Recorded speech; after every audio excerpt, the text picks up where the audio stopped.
എൻ്റെ പ്രിയനെ വരൂ, നമുക്ക് വയലിലേക്ക് പോകാം, ഗ്രാമങ്ങളിൽ ഉറങ്ങാം.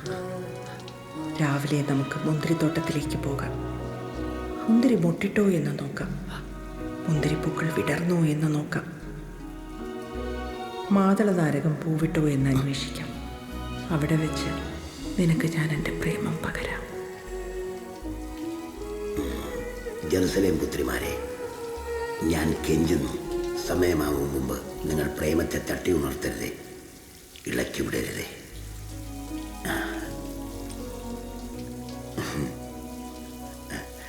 പിള്ളേർ രണ്ടും ഉറങ്ങിയോടി? ജോയിൽ ഉറങ്ങിയിട്ടില്ല. ഇത്തവണ റാങ്ക് വാങ്ങിക്കണം എന്നുള്ള വാശിയില്ല.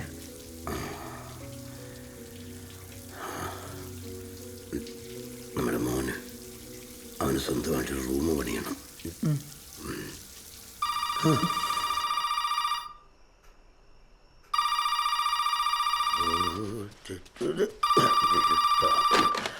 ഹലോ ഹലോ ചാച്ചാ. ആ മാനേ, എന്നെ വെച്ചിട്ട് സുഖാണോ? ആ സുഖായിരിക്കുന്നു ചാച്ചാ. ചാച്ചാ നമ്മളെ മറ്റേതങ്ങ് തീരുമാനിക്കാട്ടോ. നല്ല വിലയാണ് അവര് പറയുന്നത്. പിന്നെ ഈ മാസം കൊണ്ട് ജിൻസിയുടെ പെരപണിയും കഴിയുമല്ലോ. പിന്നെ ചാച്ചനെ അവിടെ വിളിക്കാമല്ലോ. ആ പിന്നെ ചാച്ചാ, ഹലോ ചാച്ചാ കേൾക്കുന്നുണ്ടോ? Hello hello.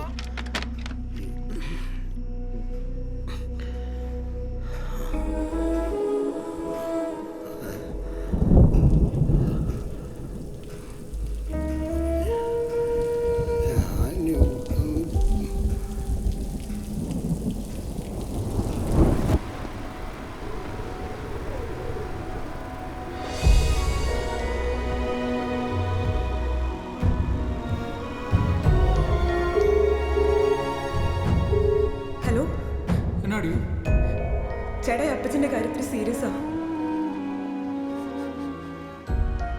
നീ കാര്യം പറയും. പ്രശ്നമുണ്ട് ചേട്ടാ, എത്രയും പെട്ടെന്ന് ഇങ്ങോട്ട് വന്നേ പറ്റൂ.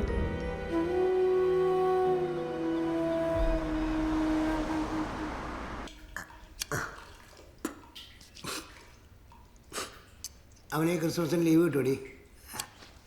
ജിൻസിയുടെ വീട് പണിക്ക് എന്നതെങ്കിലും ചെയ്യണമെന്ന് അവൻ പറഞ്ഞായിരുന്നു. കിട്ടിയാലും എടുക്കുകയായിരിക്കും.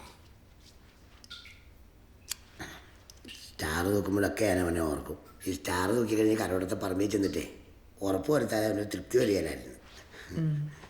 പള്ളിയിലെ പുൽക്കൂട് മത്സരത്തിൽ എന്നും അവനല്ലായിരുന്നു ഫസ്റ്റ്. പിള്ളേരൊക്കെ എത്ര പെട്ടെന്നല്ലേ വളരുന്നേ.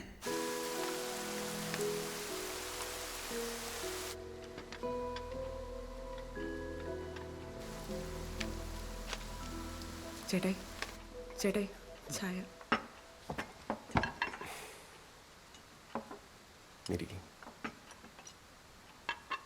ചേട്ടായി പറഞ്ഞ പോലെ ചാച്ചൻ്റെ സാധനമൊന്നും കത്തിച്ചാൽ ഞങ്ങൾ സമ്മതിച്ചിട്ടില്ല.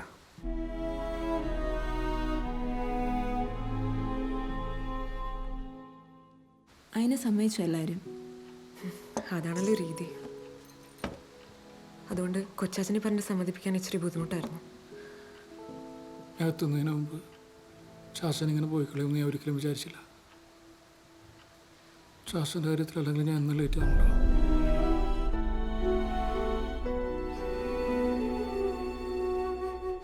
നമ്മൾ ആ പഴയ വീട് വിൽക്കുന്ന കാര്യം പറഞ്ഞപ്പോൾ തൊട്ടേ ചാച്ച ഭയങ്കര ഡൗൺ ആയിരുന്നു. ഇവിടെ വന്നാൽ ശരിയാവുമെന്ന് ഞങ്ങളും കരുതിയത്.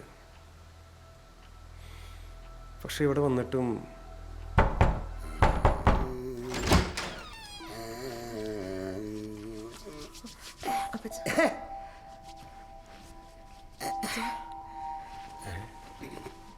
എന്താ അപ്പച്ച? എനിക്കത് കുളിക്കണമായിരുന്നല്ലോ ആളെ. അപ്പച്ചന് ഒന്ന് കുളിക്കണമെന്നുണ്ടായിരുന്നു. എന്നാ പച്ച എന്നാ എണ്ണൊക്കെ തേച്ചിരിക്കുന്നുണ്ട്. ചാച്ചനൊന്ന് കുളിക്കണമായിരുന്നല്ലോ. ഞാനിപ്പോൾ കൊച്ചിനോട് പറഞ്ഞോളൂ ഒന്ന് കുളിക്കണമായിരുന്നു അല്ലേ. ഞാനെനിക്ക് ശരിക്കും ഒന്ന് മേല് വെച്ച് എനിക്ക് ശരിക്കും ഒന്ന് സോപ്പ് വെച്ചിരുന്ന് അലക്കി എനിക്ക് കുളിക്കണം. എനിക്കൊന്ന് നന്നായിട്ടൊന്ന് കുളിക്കണം. എനിക്ക് ഞാൻ ശരിക്കും ഒന്ന് കുളിക്കട്ടെ. അന്ന് അധികം വൈകാണ്ട് തന്നെ ചാച്ചൻ ബാത്റൂമിൽ നിന്ന് ഇറങ്ങി. പക്ഷേ ആള് ഭയങ്കര ഡിസ്റ്റർബ്ഡ് ആയിരുന്നു. പഴയ വീട്ടിലായിരുന്നപ്പോഴും അപ്പച്ചൻ ബാത്റൂമിൽ ഒത്തിരി സമയം ചെലവഴിക്കുമായിരുന്നു. ഞങ്ങളതന്ന് അത്ര വലിയ കാര്യമാക്കിയില്ല. പക്ഷെ അന്ന് രാത്രിയിലെ സംഭവത്തിന് ശേഷം ഞങ്ങൾ അപ്പച്ചനെ ശരിക്കും ശ്രദ്ധിക്കാൻ തുടങ്ങി. പിന്നീട് ചാച്ചൻ്റെ മുറിയിലങ്ങോട്ട് ഒതുങ്ങിപ്പോയി. കുടുംബ പ്രാർത്ഥനയ്ക്ക് വരുന്നില്ല, പള്ളിയിലും പോണില്ല. ചാച്ചൻ കൂടുതൽ ക്ഷീണിക്കുന്ന പോലെ ഞങ്ങൾക്ക് തോന്നി.